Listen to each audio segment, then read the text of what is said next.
The morning sun cast long shadows across the cobblestone courtyard of Buckingham Palace as Sergeant Marcus Thompson adjusted his dress uniform one final time. This was his first day as part of the Ceremonial Honor Guard, a prestigious assignment that came after 15 years of distinguished service in the Royal Marines. His polished boots clicked against the ancient stones as he made his way to his designated post near the main entrance. Marcus had served 3 tours in Afghanistan and 2 in Iraq. He had seen combat, lost friends, and carried scars both visible and hidden. But nothing in his military training had prepared him for the rigid protocol and unwavering stillness required of a royal guard. The red tunic felt foreign against his battle-hardened frame, and the tall bearskin hat seemed to weigh more than his combat helmet ever had. As he took his position beside the ornate golden gates, Marcus noticed another guard already stationed at the opposite pillar. The man stood perfectly motionless, his face hidden beneath the shadow of his ceremonial headwear. His posture was flawless, his breathing so controlled it was barely visible. This was clearly a veteran of palace duty, someone who had mastered the art of becoming a living statue. Hours passed in silence. Tourists gathered, cameras flashed, and children pointed excitedly at the 2 guards. Marcus found himself struggling with the monotony. His military mind was accustomed to scanning for threats, assessing terrain, and maintaining tactical awareness. Standing still felt unnatural, almost painful for someone trained to move with purpose. Around midday, a group of university students approached, clearly intent on testing the guards' legendary composure. They whispered jokes, made faces, and one particularly bold young man even attempted to touch Marcus's rifle. The Marine's jaw tightened imperceptibly, but he maintained his stance. Years of discipline held him in place, though every instinct screamed at him to respond. The other guard, whom Marcus had mentally dubbed the statue, remained perfectly unmoved throughout the entire display. Not a muscle twitched, not a breath seemed out of place. Marcus found himself both impressed and slightly irritated by such complete control. How could anyone maintain such perfect stillness for hours on end? As the afternoon wore on, Marcus began to notice subtle details about his counterpart. The way the man's fingers curved just slightly around his rifle. The almost imperceptible shift in weight from one foot to the other every few minutes. The tiny adjustments in breathing that suggested years of practice. This wasn't just discipline. This was an art form. A sudden commotion near the palace gates drew both guards' attention, though neither moved their heads. A tourist had collapsed, apparently overcome by heat and excitement. While palace security rushed to assist, Marcus felt his marine training kick in. His muscles tensed, ready to abandon protocol and help if needed. But the statue remained perfectly still, trusting in the established systems and procedures. The incident was quickly resolved, but it left Marcus with a growing sense of frustration. How could his fellow guard remain so detached from human suffering? Didn't his military training include a duty to protect and serve? The philosophical divide between rigid ceremonial duty and active service began to gnaw at Marcus's mind. As the day shift neared its end, Marcus noticed something unexpected. A small child, no more than 5 years old, had wandered away from his family and was standing directly in front of the statue, staring up with wide, curious eyes. The boy reached out tentatively, as if testing whether the guard was real or simply an elaborate decoration. For just a moment, the briefest fraction of a second, Marcus saw the statue's eyes shift downward toward the child. It was such a small movement that anyone else would have missed it entirely. But Marcus, trained in observation and tactical awareness, caught the subtle acknowledgement. There was humanity beneath that perfect exterior after all. The child's mother quickly retrieved her wandering son, apologizing profusely to both guards as she hurried away. But something had changed in that moment. Marcus found himself studying the statue with new interest, wondering what kind of man lay beneath the ceremonial perfection. When the changing of the guard ceremony finally arrived, Marcus felt a mixture of relief and curiosity. As the new guards took their positions, he and the statue began their synchronized march back to the guardhouse. It was only then, as they walked side by side down the palace corridor, that Marcus got his first clear look at the man who had stood beside him all day. The statue was younger than Marcus had expected, probably in his early 30s, with sharp features and intelligent gray eyes. There was something familiar about his bearing, a quality that spoke of serious military experience. As they reached the changing room, Marcus finally broke the silence. "Hell of a first day," he said, beginning to remove his ceremonial uniform. The other guard paused in his own changing routine and turned toward Marcus. When he spoke, his voice carried a slight accent that Marcus couldn't immediately place. "First day? I thought you moved like someone with experience." 15 years in the Marines," Marcus replied, hanging up his red tunic with careful precision. "But this is my first time playing statue. Name's Marcus Thompson." "James Mitchell," the other guard responded, extending his hand. 10 years here at the palace. Before that, 8 years in the Special Air Service." The revelation hit Marcus like a physical blow. The SAS was Britain's most elite special forces unit, equivalent to the American Navy SEALs or Delta Force. No wonder James had seemed so perfectly controlled. He wasn't just a ceremonial guard. He was one of the most highly trained soldiers in the world. SAS? Marcus couldn't hide his surprise. "What's a special forces operator doing standing guard duty?" James's expression darkened slightly, and Marcus immediately sensed he had touched on something sensitive. "Everyone has their reasons for seeking a quieter posting," James said carefully. "Some battles are best left in the past." The tension in the room became palpable. Marcus recognized the look in James's eyes. He had seen it in mirrors and in the faces of countless veterans. It was the expression of someone carrying invisible wounds, someone who had seen too much and needed to find peace in structure and routine. "I didn't mean to pry," Marcus said quietly. "We all have our demons." James nodded slowly, seeming to appreciate Marcus's understanding.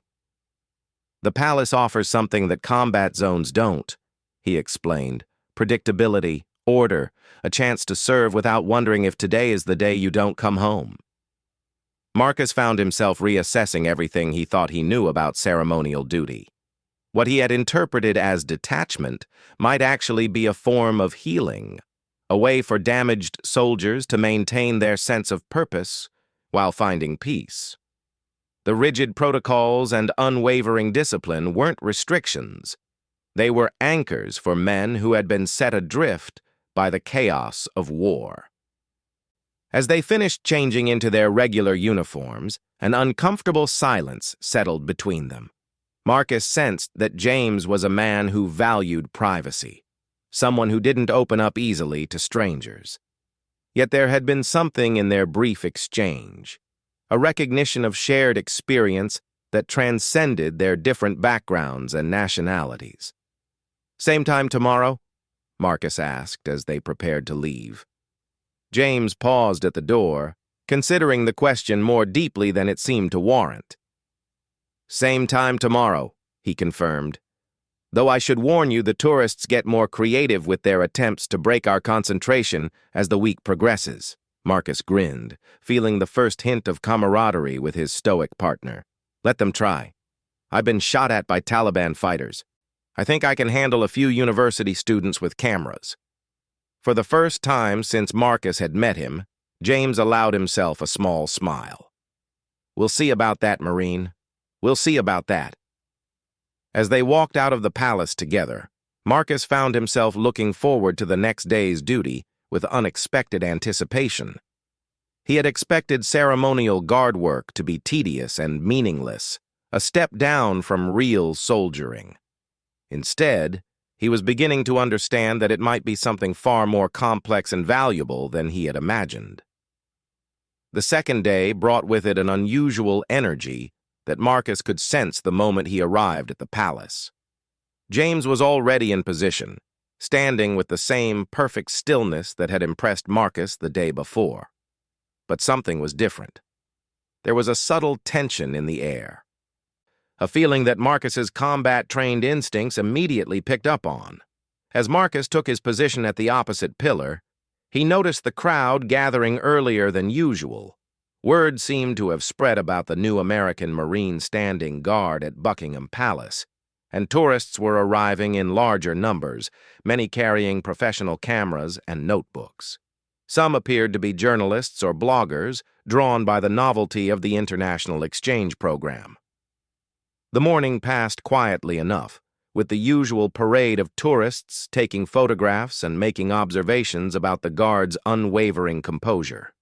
Marcus found himself settling into the rhythm more easily than the day before, though the stillness still felt unnatural to his action-oriented mindset. Around noon, a group of young men approached with an unmistakable air of mischief. Marcus immediately identified them as military, probably soldiers on leave from their bearing and haircuts. They moved with the confident swagger of men who thought they understood what the guards were going through and believed they could find a way to break their concentration. "£10 says I can make the American crack first," one of them announced loudly enough for both guards to hear.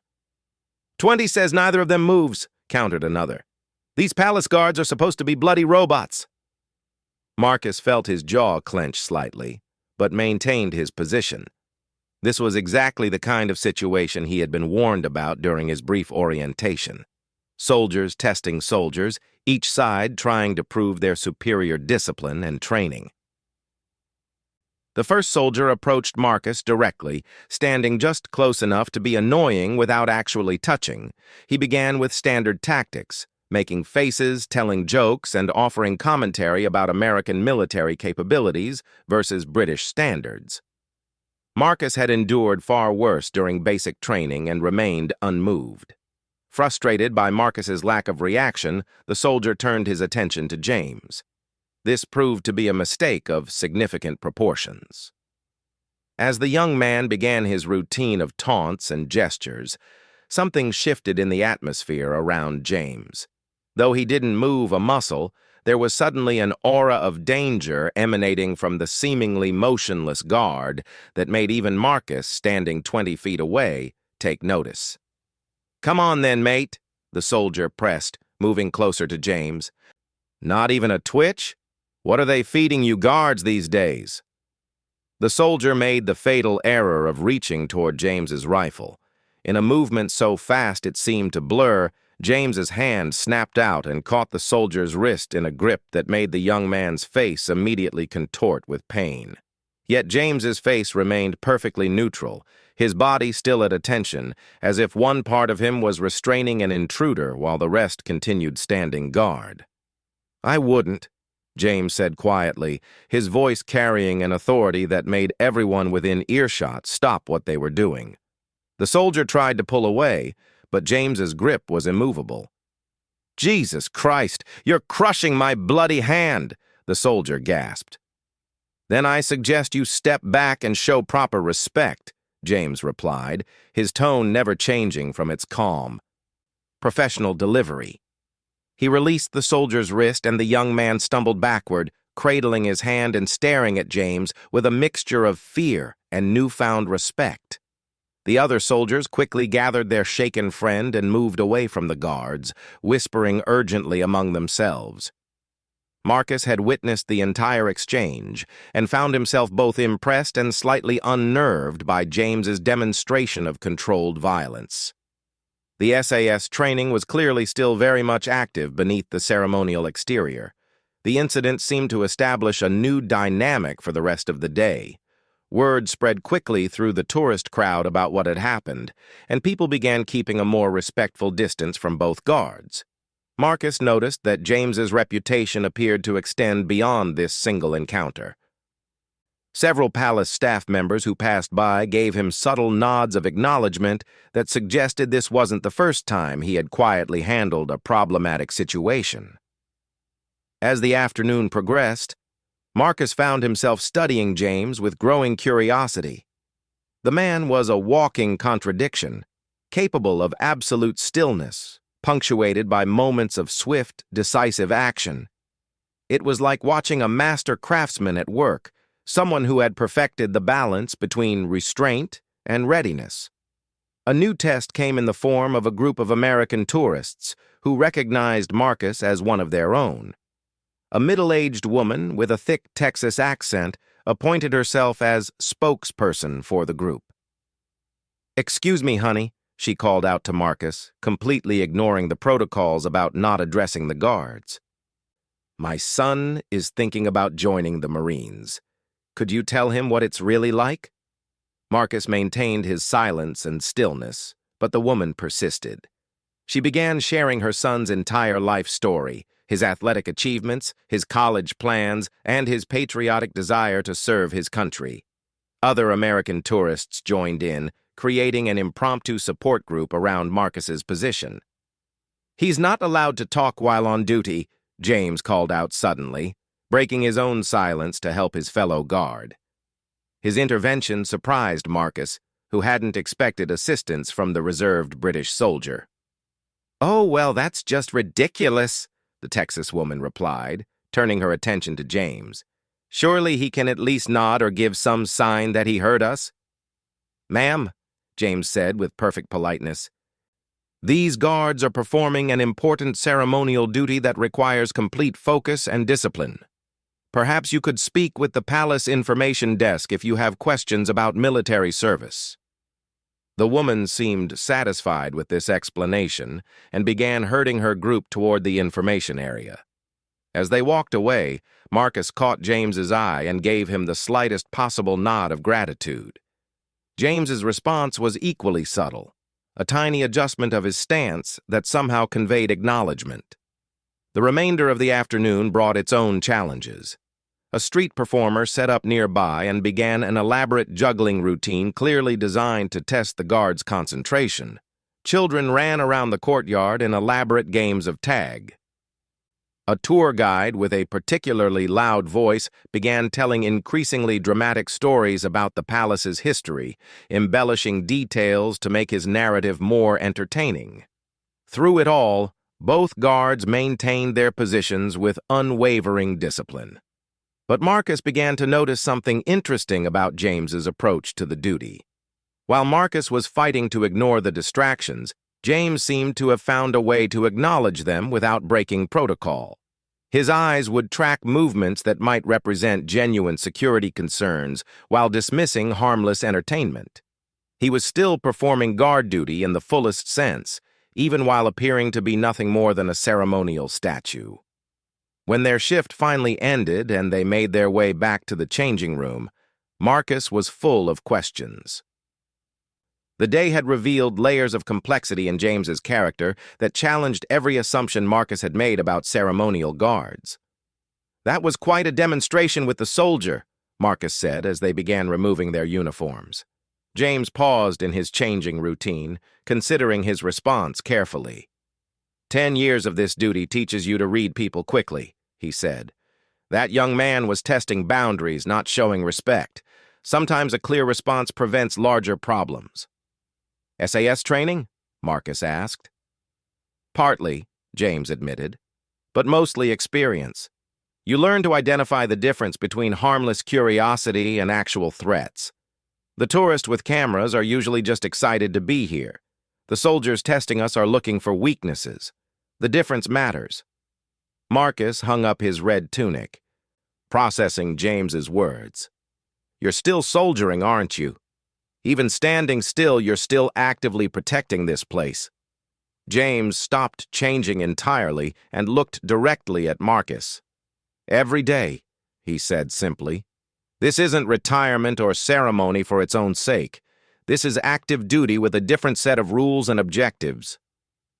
The revelation reframed everything Marcus thought he understood about palace guard duty. What he had seen as static, meaningless tradition was actually dynamic, purposeful service. The stillness wasn't empty.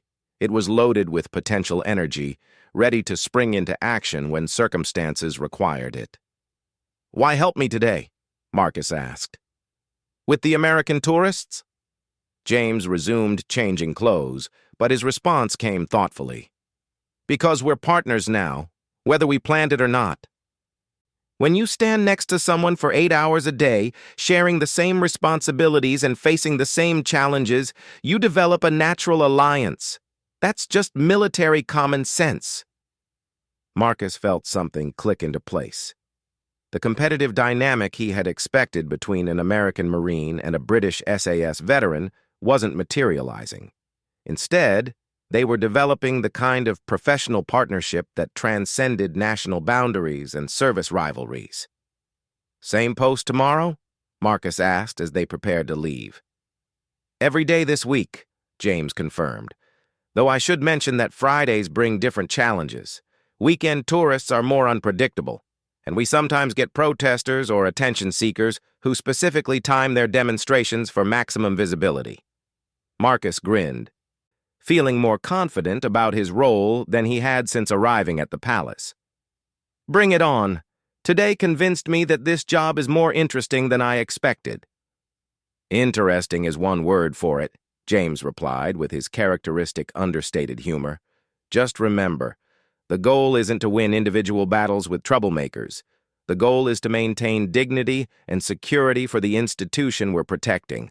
Sometimes that means demonstrating strength, sometimes it means showing restraint." As they walked out together, Marcus realized that his partnership with James was teaching him new dimensions of military service. The flashy heroics of combat were obvious in their courage and sacrifice. But this quiet, disciplined protection of tradition and ceremony required a different kind of strength, one that was proving to be just as challenging and valuable as anything he had experienced in active combat zones. Friday arrived with an ominous, overcast sky that seemed to mirror the tension Marcus felt building in his chest. James had warned him about weekend challenges, but nothing could have prepared him for what would unfold during their third day standing guard together.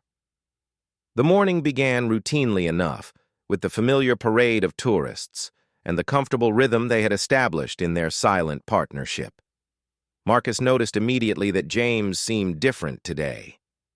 While maintaining his perfect stillness, there was an alertness about him that hadn't been present before. His eyes moved more frequently, scanning the crowds with what Marcus recognized as tactical assessment rather than casual observation. Something had put the SAS veteran on edge, and Marcus's own combat instincts began to heighten in response. Around 10 in the morning, a man approached the palace gates who immediately drew both guards' attention. He was middle-aged, wearing a long coat despite the mild weather, and moved with the jerky, unpredictable gait of someone under extreme stress or possibly mental illness. Most concerning was the way he kept reaching into his coat pocket, touching something concealed there, while muttering to himself in a language Marcus couldn't identify. The man positioned himself directly between the two guards, about 15 feet from each post. He began speaking loudly, alternating between English and what sounded like Arabic, gesturing wildly at the palace building. His behavior was attracting attention from other tourists, some of whom began moving away while others stopped to stare with morbid curiosity. Marcus felt every muscle in his body tense as his training kicked into overdrive. This was exactly the kind of situation they had drilled for endlessly, a potential threat that required immediate assessment and possible action. But the protocols for ceremonial guards were completely different from combat rules of engagement. He couldn't move without clear evidence of imminent danger, yet waiting too long could be catastrophic. Through his peripheral vision, Marcus saw that James had shifted almost imperceptibly into what he recognized as a combat-ready stance. While maintaining the appearance of ceremonial stillness, the British Guard was clearly preparing for rapid response if the situation escalated. His breathing had changed to the controlled pattern used before decisive action, and his grip on his rifle had subtly adjusted to allow for quick deployment. The man's agitation increased dramatically. He pulled his hand from his coat pocket, revealing what appeared to be a small electronic device with wires protruding from it. The sight sent ice through Marcus's veins. Whether it was an actual explosive device or an elaborate fake, the threat assessment had just escalated beyond anything ceremonial protocol could handle. "Allahu Akbar!" the man shouted, raising the device above his head. The Arabic phrase, while perfectly innocent in normal contexts, combined with his behavior and the electronic device, created a scenario that demanded immediate response. Everything happened in the span of heartbeats. James abandoned his ceremonial pose and moved with the fluid precision of elite special forces training. He covered the distance to the potential bomber in 3 swift strides, while simultaneously speaking into a concealed microphone Marcus hadn't known he was wearing. Palace security alarms began blaring as James tackled the man to the ground, using techniques clearly designed to control and neutralize without causing unnecessary harm. Marcus found himself frozen for a crucial second, torn between helping James and maintaining his post. His Marine training screamed at him to move, to support his fellow soldier, but his ceremonial duty required him to hold position unless directly ordered otherwise. The conflict between his instincts and his orders created a moment of paralysis that felt like hours, but lasted only seconds. The decision was made for him when 3 more individuals emerged from the tourist crowd, moving with purpose toward James and the man he had subdued. Marcus immediately recognized the coordinated movement pattern of a planned assault. This wasn't a lone, disturbed individual. It was an organized attack with multiple participants. All protocol abandoned, Marcus sprang into action. His Marine combat training took over as he intercepted the nearest attacker, using his rifle as a blocking weapon while calling out warnings to the scattering tourists. The ceremonial nature of his weapon made it largely useless as a firearm, but it served effectively as a defensive tool. The palace courtyard erupted into chaos. Tourists screamed and ran in all directions, while palace security forces rushed toward the confrontation.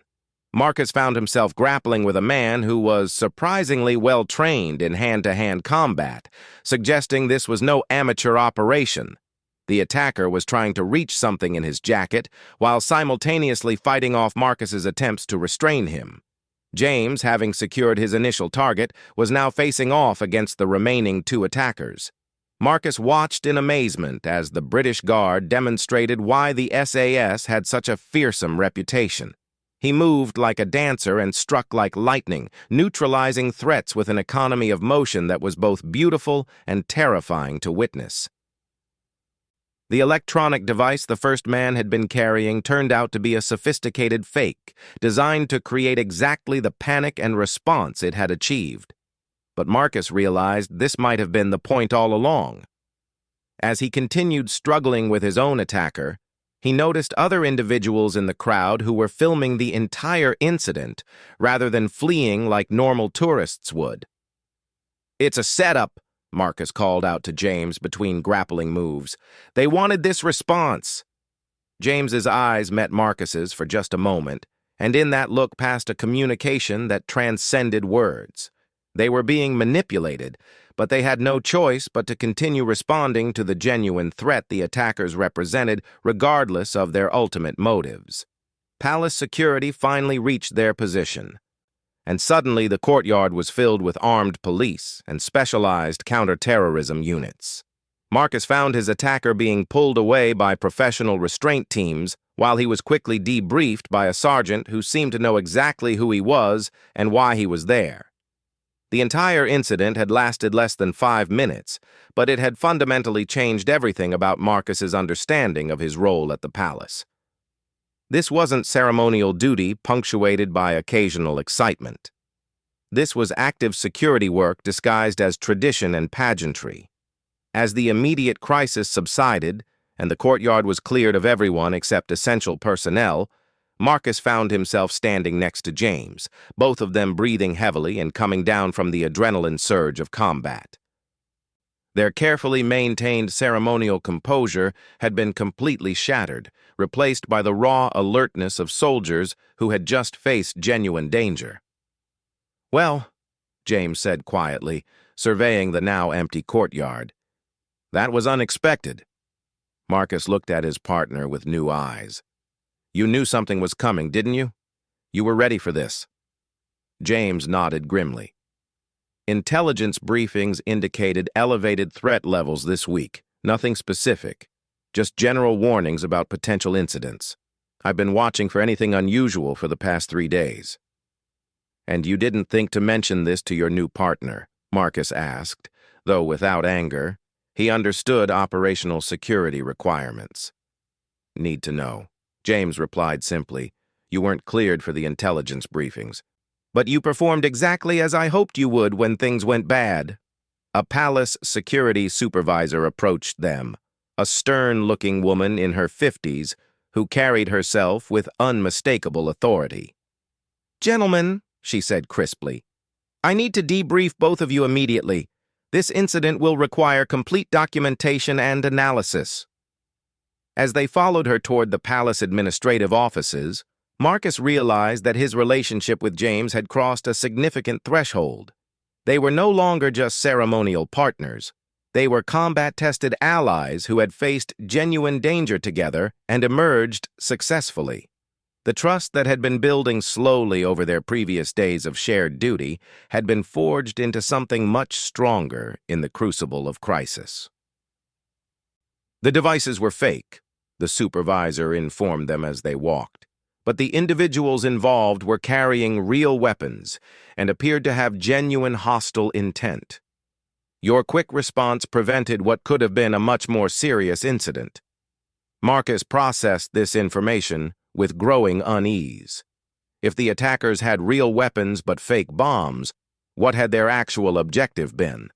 Was the goal to test palace security responses? To create a propaganda incident? Or was this just the opening move in a larger, more complex operation? "Ma'am," Marcus said carefully, "what happens now? Do we return to normal duty rotation?" The supervisor stopped walking and turned to face both guards directly. "That depends on what our investigation reveals about this incident. But I can tell you that both of you have demonstrated exactly the kind of judgment and capability we need in our ceremonial guard positions. This job requires soldiers who can think as well as follow orders, who can adapt to changing circumstances while maintaining the dignity of their posts." James spoke up for the first time since they had entered the building. "Will there be additional security measures implemented?" "Undoubtedly," the supervisor replied. "But that's above your clearance level. What I can tell you is that your partnership has been noted at the highest levels. You work well together, and that kind of coordination is valuable in both ceremonial and security contexts." As they reached the debriefing room, Marcus felt a mixture of pride and apprehension. The morning's events had proven that ceremonial guard duty was far more complex and dangerous than he had ever imagined. But they had also revealed that his partnership with James was built on a foundation of genuine mutual respect and professional capability that could withstand the pressure of real crisis. The debriefing lasted 3 hours and left both guards mentally exhausted.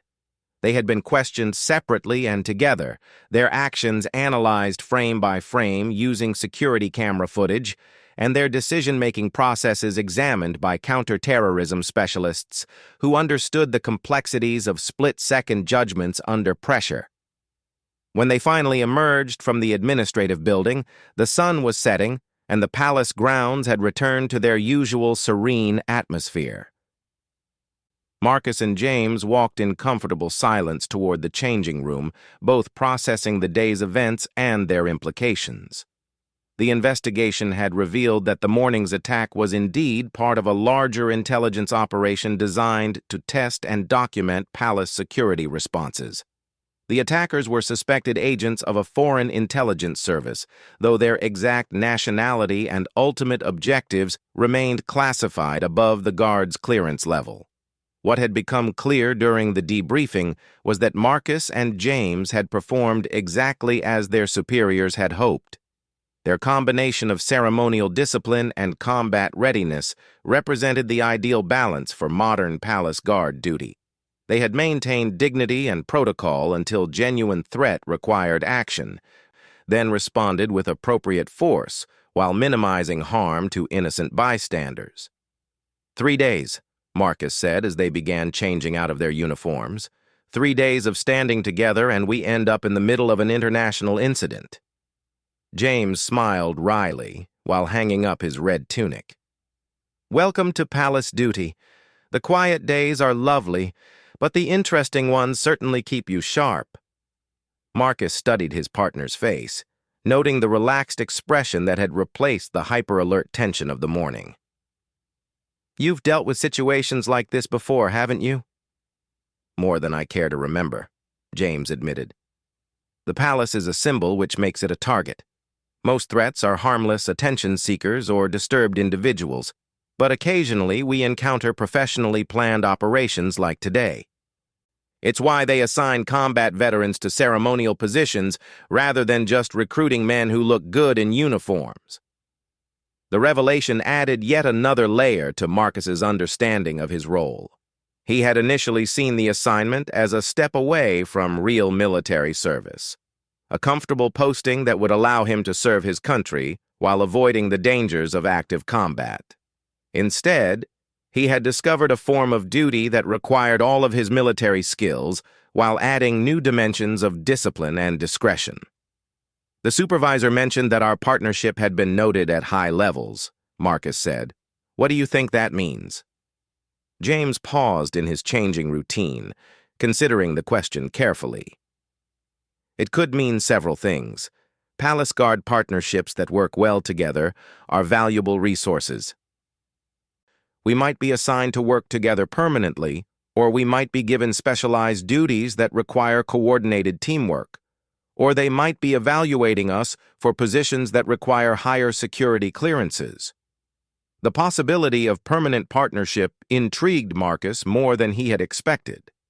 3 days ago, James had been a stranger whose reserved manner and perfect discipline had seemed almost inhuman. Now, after sharing the pressure of ceremonial duty and the intensity of genuine crisis, Marcus felt a connection with the British soldier that transcended their different backgrounds and training. Would you want that? Marcus asked. Permanent partnership? James finished dressing and turned to face Marcus directly. Yesterday, I would have said I preferred working alone. Partnerships create complications, dependencies, potential points of failure. But today changed my perspective. When things went wrong, I never questioned whether you would respond appropriately or support my actions. That kind of trust isn't common, and it's extremely valuable in this kind of work. Marcus felt a warmth of professional satisfaction at James's words. Earning the respect of an SAS veteran wasn't something that happened easily or often. Their partnership had been tested under genuine pressure and proven solid, creating a foundation for whatever future assignments might come. As they prepared to leave the palace, a young officer approached them with an official-looking envelope. Gentlemen, he said formally, compliments of the palace command. You're requested to report to the supervisor's office at 800 Monday morning for special assignment briefing. Marcus exchanged glances with James as they accepted the envelope. Special assignment briefings weren't part of normal ceremonial guard routine. Whatever the morning's events had set in motion, it was continuing to develop in directions they couldn't predict. Any idea what this might involve? Marcus asked as they walked toward the palace gates. Several possibilities, James replied thoughtfully. Enhanced security duties, specialized ceremonial events, or training assignments with other guard units. The palace occasionally loans experienced guards to other royal residences or government facilities. We might be selected for duties that require our particular combination of skills. They reached the main gate, and paused before going their separate ways. The morning's crisis had compressed what might normally have been weeks or months of partnership development into a single transformative experience. They had learned each other's capabilities, limitations, and reliability under pressure. Most importantly, they had discovered that their different military backgrounds and personalities complemented rather than conflicted with each other. "Marcus," James said as they prepared to part company, "I want you to know that today was the first time since leaving the SAS that I felt like I was working with a true partner rather than just fulfilling duty requirements. Your response this morning was exactly what the situation required." Marcus felt the significance of James's words. For a man who had served with Britain's most elite military unit, partnership didn't come easily or without meaning. "The feeling is mutual," Marcus replied. "I've served with Marines in combat zones around the world, but I've never worked with anyone who combined discipline and capability the way you do. Whatever Monday brings, I'm glad we'll face it together." They shook hands with the firm grip of soldiers who had shared danger and emerged with mutual respect. As they walked away in different directions, both carried with them the knowledge that their brief partnership had evolved into something significant and lasting. Over the weekend, Marcus found himself reflecting on the unexpected turns his assignment had taken. He had arrived at Buckingham Palace expecting routine ceremonial duty that would provide a peaceful transition from active combat service. Instead, he had discovered a form of military service that combined all the challenges of his Marine training with new requirements for patience, diplomation, and strategic thinking. The partnership with James had been equally unexpected. Marcus had anticipated working alongside traditional British guards who valued ceremony over capability. Instead, he had found a fellow combat veteran whose skills exceeded his own in many areas and whose approach to duty was both inspiring and educational. Monday morning arrived with clear skies and the crisp energy of new beginnings. Marcus arrived at the palace early, his dress uniform perfect, and his mindset prepared for whatever the special assignment briefing might reveal. He found James already waiting outside the supervisor's office, similarly prepared and displaying the same combination of anticipation and professional calm that Marcus felt. "Ready for whatever comes next?" Marcus asked as they waited to be summoned. "Ready," James confirmed, "though I suspect our quiet days of simple ceremonial duty are behind us." The office door opened and the supervisor appeared, her expression professional, but carrying a hint of satisfaction. "Gentlemen," she said, "please come in. We have some interesting opportunities to discuss." As they entered the office, Marcus noticed additional personnel present, senior officers whose uniforms and bearings suggested they represented multiple branches of British military and intelligence services. This wasn't a simple reassignment briefing. It was something much more significant. "Sergeant Thompson, Sergeant Mitchell," the supervisor began formally, "your performance during Friday's incident has been reviewed at the highest levels of palace security and military command. Your combination of ceremonial discipline, combat capability, and partnership effectiveness represents exactly the kind of resource we need for expanding our security operations." She paused to let the implications sink in before continuing.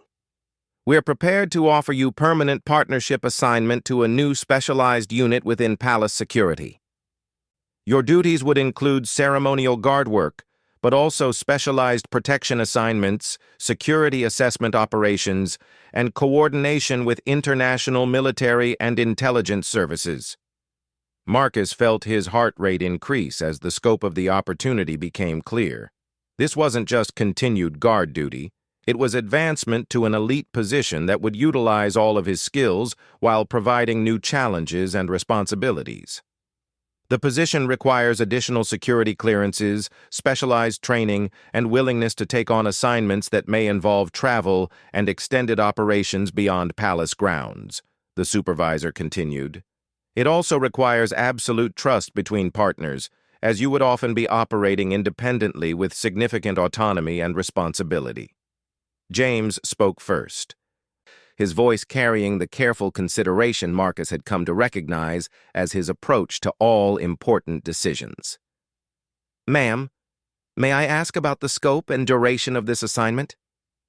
"Minimum 3-year commitment," she replied, "renewable based on performance and operational requirements.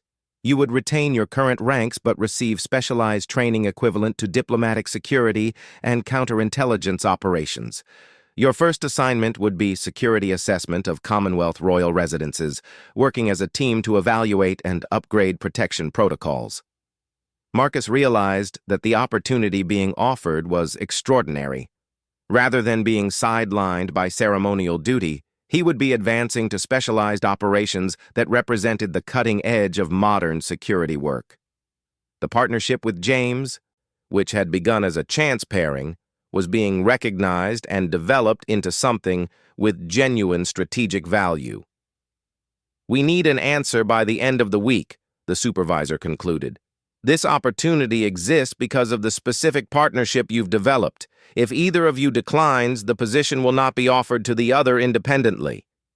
As they left the briefing, Marcus and James walked in thoughtful silence until they reached the palace courtyard, where they had first stood guard together just 5 days earlier.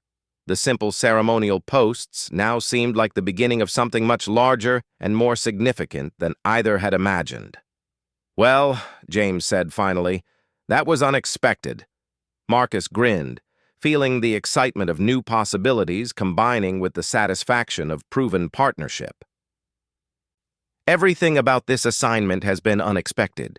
The question is, are you ready for 3 years of surprises?" James extended his hand with a smile that carried both professional respect and genuine friendship. "Partner," he said simply, "I wouldn't have it any other way." As they shook hands in the shadow of Buckingham Palace, both soldiers knew they were accepting more than just a new assignment.